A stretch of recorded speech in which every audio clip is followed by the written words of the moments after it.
Buon pomeriggio e ben ritrovati con l'informazione flash di New Sicilia. In apertura i carabinieri di Pietraperzia nell'Ennese che hanno arrestato una donna di 32 anni per l'omicidio della suocera Margherita Margani di 62.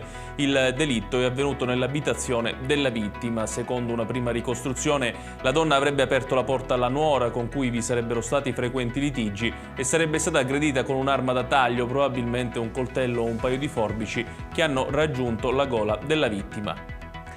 Un cadavere è stato recuperato a 4 miglia dal porto di Palermo la notte scorsa. Il corpo è di un uomo e si trovava in mare da circa 20-30 giorni. La vittima era alta 1,66 m, presentava una cicatrice in corrispondenza del ginocchio sinistro e non aveva tatuaggi.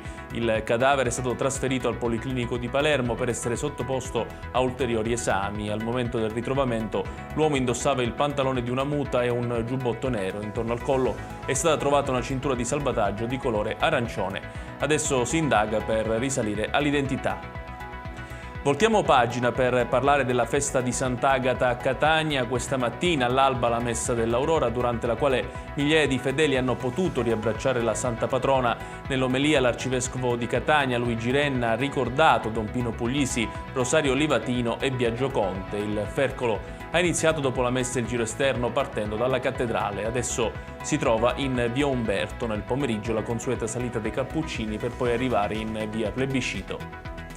Sono 110 migranti giunti a Lampedusa su 3 imbarcazioni nella notte. Al momento l'hotspot di Contrada Imbriacola ospita 489 persone.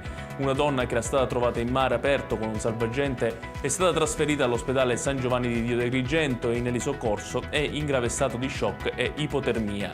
Il sindaco Mannino lancia un appello al governo Meloni affinché non li lasci soli a gestire questa immensa tragedia. La Presidente del Consiglio, che si trova in visita a Stoccolma, risponde che il tema fondamentale rimane la cooperazione, offrire alternative a chi fugge.